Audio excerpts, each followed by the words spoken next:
escribió un documento que se llama Mater Populi Fidelis, ¿sí?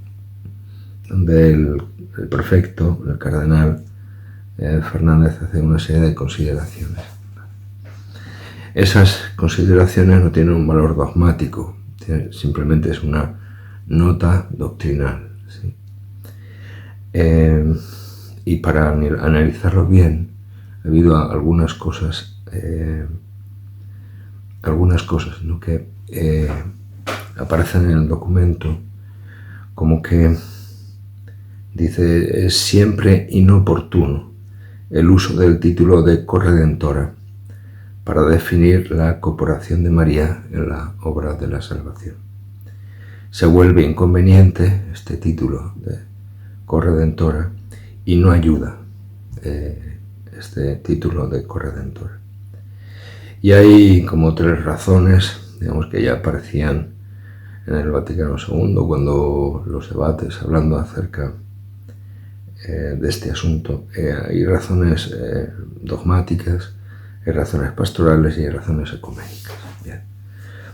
Yo quería dar un punto de vista distinto, ¿sí?, a este asunto, ¿no? ¿María es corredentora o no es corredentora?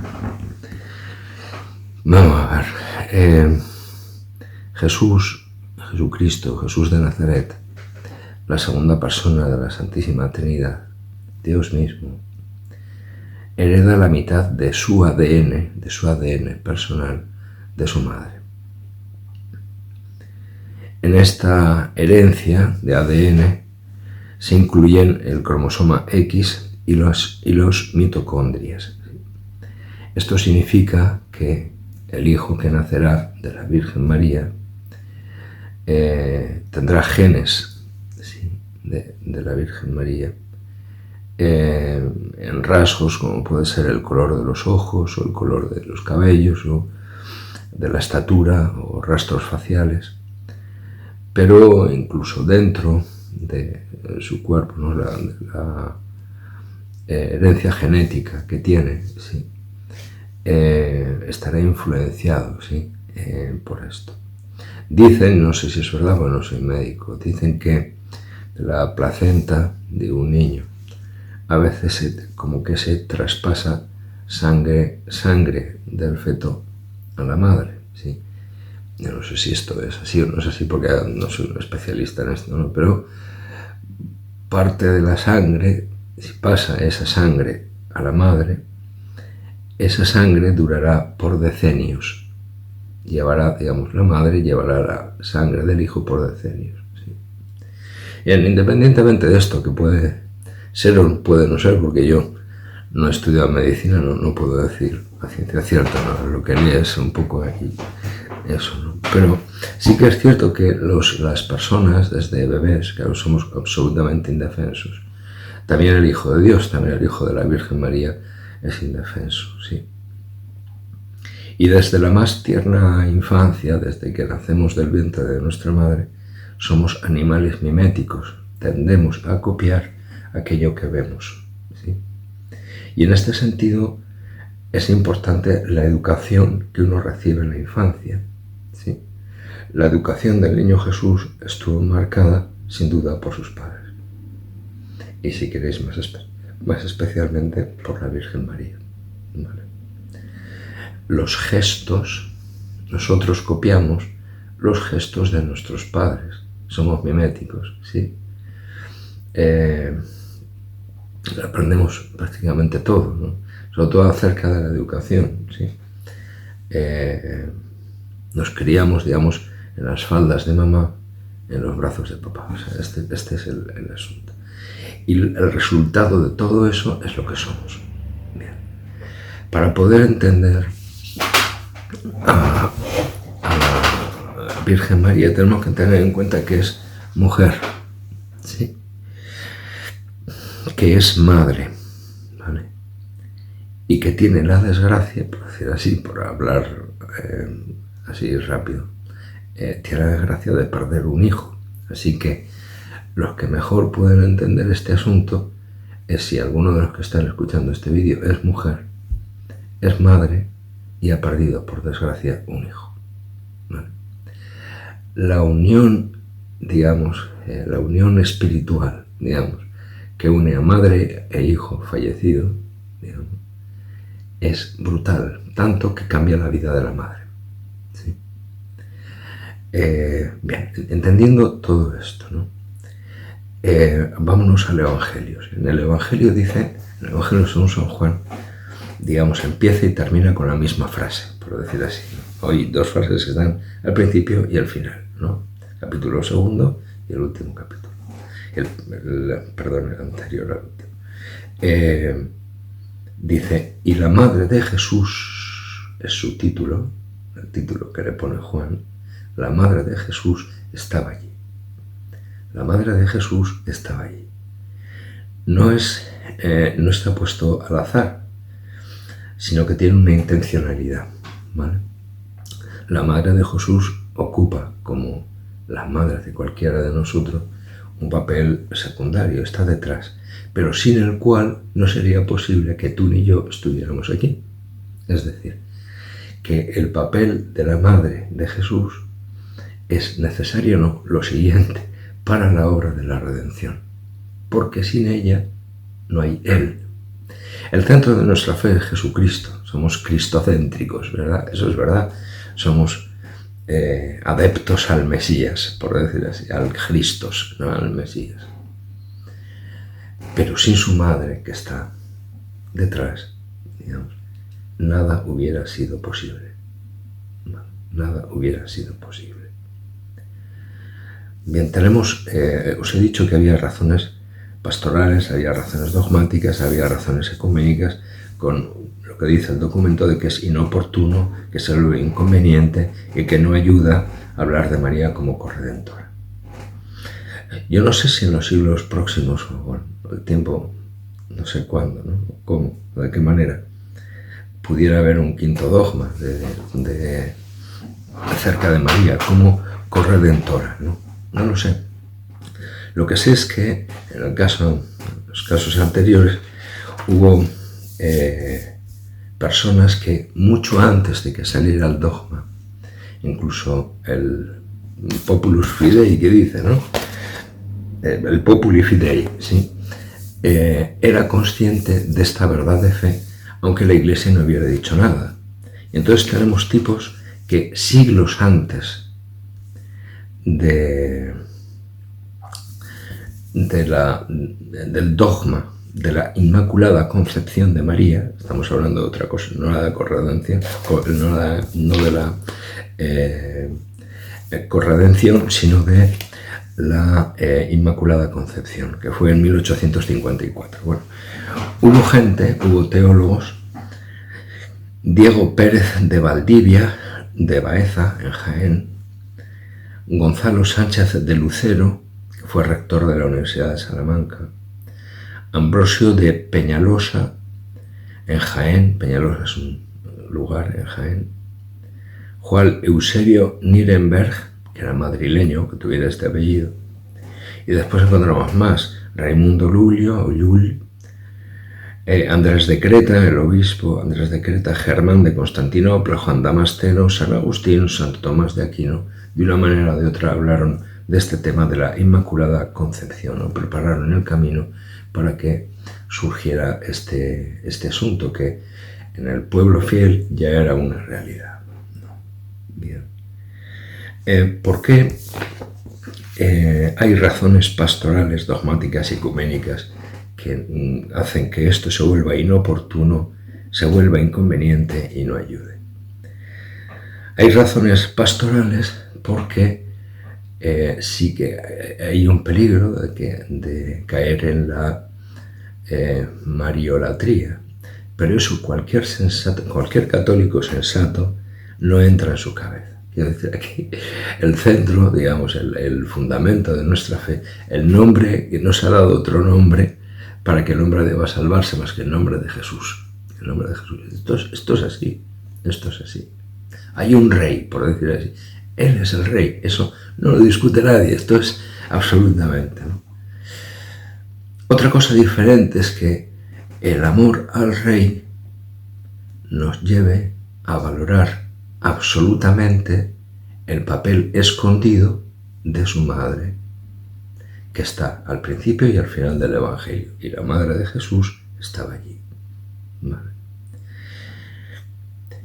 Bien, hay razones dogmáticas porque ciertamente a día de hoy, 2025, no existe el dogma de la corredención, de la ayuda, la cooperación, ¿sí? Como dice el padre Oliver Arrabasi, el copiloto, ¿sí? Que le ayuda al piloto, ¿sí? No hay un dogma por ahora, ¿sí? Y después hay razones ecuménicas, y esto nos viene a nosotros desde el siglo XIX. El complejo de inferioridad de los católicos frente a la teología protestante. Y entonces, en pos de la unidad, ¿sí?, hacemos rebajas. Por ejemplo, en los años 80, cuando yo estudié en el seminario, del 82 al 88, se eliminó la asignatura de Mariología. Yo no estudié Mariología. No les dio la gana. ¿Por qué? Porque era ecuménico no tocar temas fronterizos que al otro le pudieran sentar mal, ¿sí? Pero claro, hay un punto en el que uno debe decir, a ver, ¿tengo que quedar bien con todo el mundo? Tenemos que basar la unidad en una especie de votación democrática donde quitemos las cosas que a uno le pueden molestar, las cosas que al otro le pueden molestar. Un momento. El ecumenismo, o sea, el diálogo interreligioso, o se hace desde la verdad o es un error, ¿sí? Porque sí que es verdad que para todos el eje central es Jesucristo, y creemos que Él es el único mediador, ¿sí?, el único redentor, ¿vale? Pero también es verdad que todo lo que se sabía en el siglo I se ha ido ampliando. Los teólogos no han perdido el tiempo, se ha ido ampliando a lo largo de los siglos. Y hoy sabemos más, digamos, que los que vivían en el siglo I, por decir así, ¿no? Después hay otra cuestión interesante, ¿sí? No es lo mismo hablar de la Virgen María o de Jesucristo o desde el concepto, desde la teología hegeliana, ¿sí?, desde las ideas, si cuadran las ideas o no cuadran las ideas, que es desde la experiencia personal. Pongamos que un tipo en los años 70, 80, 60, le entra la vocación, se va al seminario, estudia teología, y los profesores teólogos, hartos de dar teología de Santo Tomás, teología tomista, que por cierto es muy complicada, se dedican a dar autores nuevos, Karl Barth, Rudolf Bultmann, ¿sí?, Hans King, teología liberal, ¿sí?, y teología protestante sobre todo. Claro, lo que se edifica en la cabeza es una estructura de teología protestante. No es de extrañar después que lleguen a ser curas, obispos, cardenales, y tengan el esquema mental de lo que han estudiado. Es eso lo que les meten en la cabeza, ¿vale? Bien. Entonces, imagínate que uno, en cierto sentido, cree que Jesús es verdad, es central en la fe, ¿sí?, que Jesucristo es el único mediador y tal, pero lo cree de una manera conceptual, no real. No forma parte de su, digamos, uno puede creer en esto y ser Satanás, ser el demonio. Uno puede creer en esto y no coger el breviario nunca, o no leer un salmo, o no releer los evangelios. ¿Por qué? Porque los evangelios, dice, uno cree en Jesús, pero quizás no tanto en los evangelios, porque los evangelios provienen de una fuente Q que nadie sabe dónde está. Es el saco roto donde se mete todas aquellas cosas que no se comprenden. La historicidad de Jesús la ponemos en en pausa, ¿sí? Digamos, las cosas que dijo, veamos a ver si eran las ipsísima verba Jesu o no. Y así nos podemos pagar años y años y años y años. De tal manera que uno lee el Evangelio y encuentra algo que choca y dices, no, será un género literario, o será la crítica textual, o será que la primera comunidad cristiana, en ese momento carismático tal, se le ocurre poner por escrito a un tío, se le ocurre poner por escrito algo que Jesús nunca dijo. O sea, por una parte decimos, sí, queremos como a Jesús como centro de la fe, ¿vale? Pero lo que dice ese Jesús lo ponemos entre comillas, ¿vale? Entonces, como más o menos viene a ser el mismo planteamiento de muchos protestantes, podemos quizás hacer las paces con algunos, quizás, o para que no nos vean como, no sé, como esos católicos, ¿no? Que están siempre con las cosas de la Virgen. Cuando a un protestante le mencionas a la Virgen María, lo voy a poner aquí, le mencionas a la Virgen María, le sale urticaria, ¿sí? Y si le hablas del Papa también, luego tenemos que quitar el papado del medio y la Virgen María, para que podamos ser amiguicos y fundar la sola Iglesia de Jesucristo. Porque claro, la sola Iglesia de Jesucristo tiene una puerta, hay un redil para entrar. Los que quieren entrar por encima, o sea, las ovejas entran por una puerta, ¿sí? Estrechita, pero entran por una puerta, y esa puerta es Jesucristo. Si quieres saltar por encima de la valla, no eres un pastor, eres un ladrón o un salteador. Entonces, resumiendo, os he puesto el caso ahora os pongo el caso contrario, ¿sí? Imagínate una persona que no tiene la altura teológica que tiene un cardenal de la Santa Iglesia Romana, ¿vale? Pero reza el rosario con devoción todos los días y se dirige a la Virgen María no como una figura histórica, se habla de ella como su madre, y eso es una experiencia que tiene a diario, ¿vale? Si eso es así, si uno tiene a Jesucristo como centro real, vital de su vida, y tiene a la Virgen María por madre desde el Calvario, he ahí a tu hijo, he ahí a tu madre.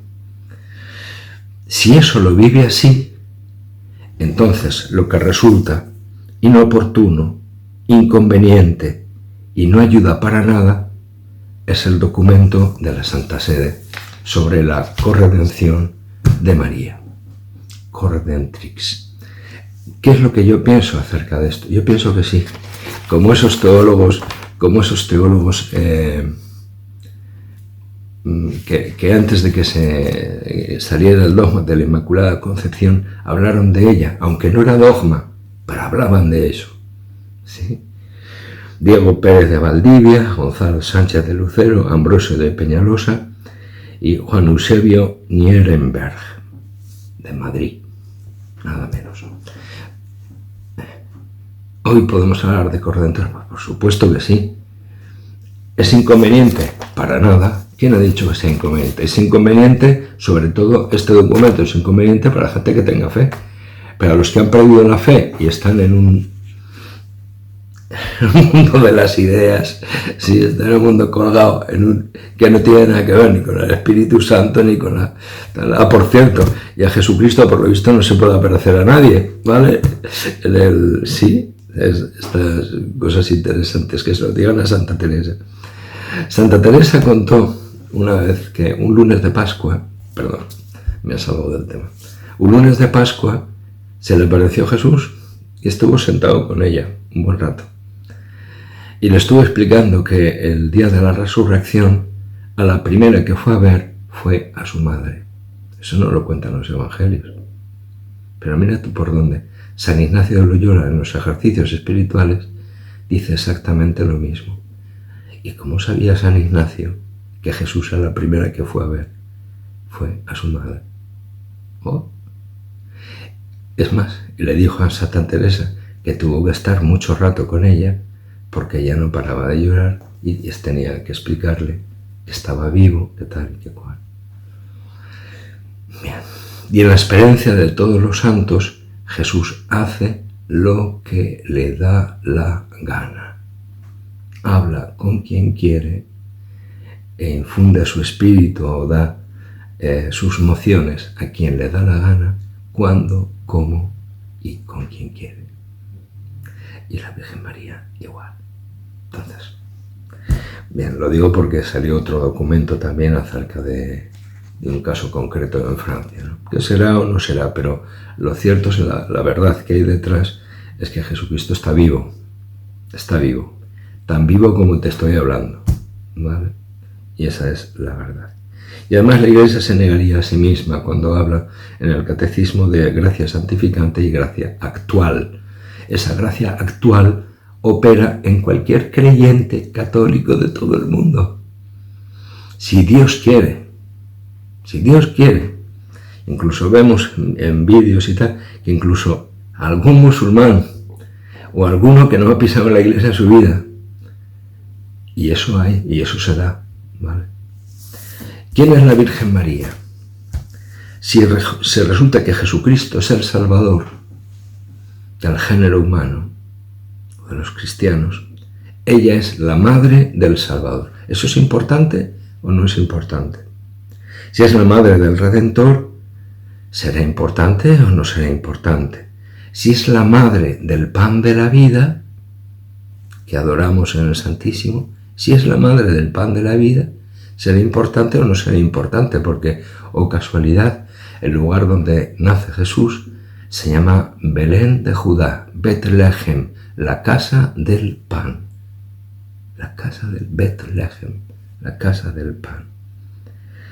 María es la madre de Jesús, por tanto es la madre del Creador, porque dicen, por medio de él se hicieron todas las cosas. Luego él estaba al principio y a través de él, a través de la palabra, se hicieron todas las cosas. Es la madre del Hijo del Dios vivo, la madre del unigénito de Dios, asociada al Santo de Israel, el que dan cabezazos los judíos día y noche en el Kotel, en el Muro de los Lamentos. La madre del Rey de Reyes. Si su hijo rey, ¿cómo se llama la madre del rey? Se le llama reina. Mira tú. Es la madre de la cabeza de la iglesia, es la madre del rabí, del maestro, la madre del sumo sacerdote eterno que ha pasado el velo, digamos, de una vez para siempre, la madre del profeta, la madre del Emmanuel, del Dios con nosotros, la madre de nuestro abogado, la madre del mediador, la madre del juez de vivos y muertos. Es la madre de la piedra angular de la iglesia, la madre del autor de todo, la madre del Cordero de Dios, le llamamos la Santa Cordera, la Cordera Santa, sí. La madre del buen pastor, la madre de la palabra, la madre de la roca viva, la madre de la vid verdadera, la madre del renuevo del tronco de David, la madre del novio del Apocalipsis, la madre de la aurora, del amanecer, aparece antes de que salga el sol. Hay una diferencia. Nosotros le decimos el rosario, estrella de la mañana. ¿Por qué? Porque apareces tú, pero detrás de ti viene la luz del sol, viene Jesucristo mismo, Christos Helios, ¿sí? La estrella resplandeciente de la mañana, la madre del Hijo del Hombre,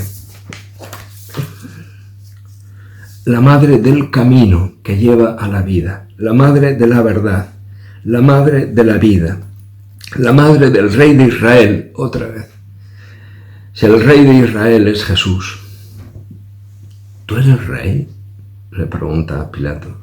Dice, sí, tú lo dices, yo soy rey. Entonces ella es reina. Y la madre del Mesías, o sea, la madre de Cristo. Nadie duda de la centralidad de Jesucristo. No hay una mariolatría, No la hay. No. Y en el caso de la que la hubiera, sería el camino para un cristocentrismo. Ella nos enseña a su hijo: haced lo que él os diga. No dice haced lo que yo os digo, no. Haced lo que él os diga.